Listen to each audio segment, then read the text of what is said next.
So recently GTA Online had a content update, the Diamond Casino heist. With it came a new heist that you could undertake which had about as much depth as a heist in single player, which was fantastic. It introduced open wheel cars that we've been waiting for since the game came out, it added the Vauxhall Corsa to the game. I mean, content wise, it was a pretty good DLC, but not only did it add the very definition of a Chavs boy racing banger, but it also made a few changes to some general gameplay aspects of the game. A lot of people have left GTA Online for varying reasons. The prices are too high for the cars, the map is too small and boring, nothing is fresh, there's no anti-cheat, there's modders, there's too long loading times, soft locks, all manner of reasons. And then there's people like my friend who I see every week who says that the game is no longer regarded as GTA 5 but rather Saints Row 5 because of all the wacky stuff that's been added to the game, all of which add the aforementioned problems that the game has. Or should I say had problems, because the Diamond Casino update introduced a lot of new changes and tweaks to the game that most of us probably won't even know about. I recently found out that the easy way out system that tryhards love to exploit was nerfed. It now has a 5-minute cooldown, and if you go out and kill someone in the game, there's a mandatory 1-minute cooldown to the easy way out system. Not only that, there's changes to the phone, reducing the amount of spam calls you get from contacts, the cooldown timer for calling in the Depressor Mark II, some other changes that I'll have no doubt forgotten about but people will shout out in the comments anyway. If I recall correctly, I think the orbital cannon has been updated to be less exploitable, and I'm also getting reports that some injection menus that modders use are being made redundant for one reason or another. Don't quote me on this, but cheating may have been reduced.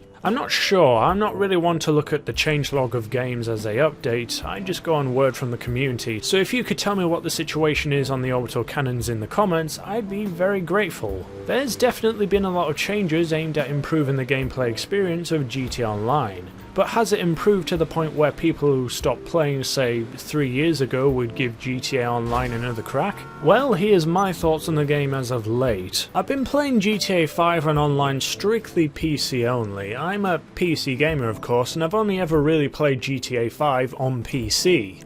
As well as the PS3 for a few daft videos, but nonetheless I'm on the PC platform mostly. I enjoy the higher FPS that the game offers, except when it doesn't, I'll get back to you on that later. I enjoy using the mouse to aim weapons without having to rely on a stupid auto aim to do the work for me, and I like the fact that I can record and edit on the same machine. I don't have to use stupid capture cards or those record that functions that the consoles have. Whenever I log into GTA Online, I don't really witness as many explosions and kill messages as I used to. There's less oppressors flying through the sky looking at the map, there's more people going out for drives in non-weaponized vehicles, the chat isn't filled with as many barcodes as I can remember, and the language in said messages is much less.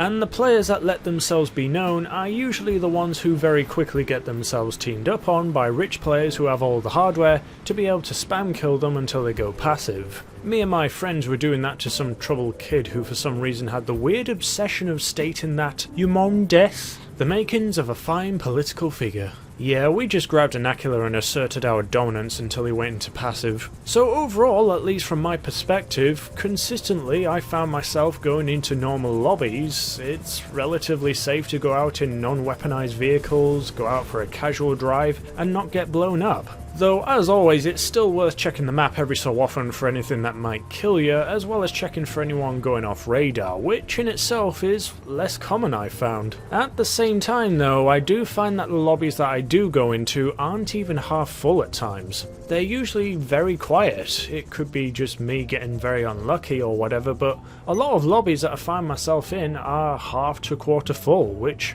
I suppose is great for those who just want to casually play, but if you're looking for some proper action in GTA Online as you know it, it may take a bit of time to search for a server that has a decent amount of people in it, which is still a pain unfortunately due to Rockstar's atrociously slow matchmaking system. Not only is it still slow as of 2013, but it also crashes and sends you back to single player about as much as 2013. What's also unfortunate is that, at least on PC anyways, there are still modders about, some of which are passive friendly, but there are still some instances where you'll find that one guy who just lets loose, sending everyone's frame rate into the single digits and the connection to another world. the world of single player, if not already crashed the game. Speaking of performance, I personally don't really play GTA Online anymore. The main reason? Performance. Rockstar have put tons of money into keeping the game alive through all of its content updates, but they haven't done anything to address the core game's atrocious performance on a modern PC. The frame rate in which the game will run at the best of times can be compared to playing darts while blindfolded. And even when the frame rate is high, the game is like, yeah, high performance, high refresh rate, we're going at maximum performance.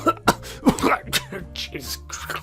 And it knocks me off driving at my best and I end up crashing the car. Even at the airport on lowest graphics settings where there is basically nothing going on in the game, the game just struggles and I'm just getting frustrated at the game because I play games that predate this by like 10 years and they run better. Hell, even GTA 4, which is a game regarded in the PC gaming community as being a very bad port to PC, even that runs better.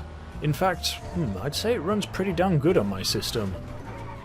And no, it's not my PC. Red Dead Redemption 2, along with many other modern games, run just fine with fantastic performance on the same hardware. Too bad Red Dead Redemption 2 itself has problems of its own, but I won't get into that. Anyways, back to GTA Online. Overall, in my opinion, GTA Online definitely has improved, but what it needs is some things that I've mentioned in this video, as well as a lot of other past videos. It needs the game performance improving for modern PCs and the pro versions of the consoles it's running on, because as far as I know, they don't currently take advantage of the pro versions of the console's hardware. The game needs some anti-cheat, some better servers, better infrastructure, a new map to play in, a new story.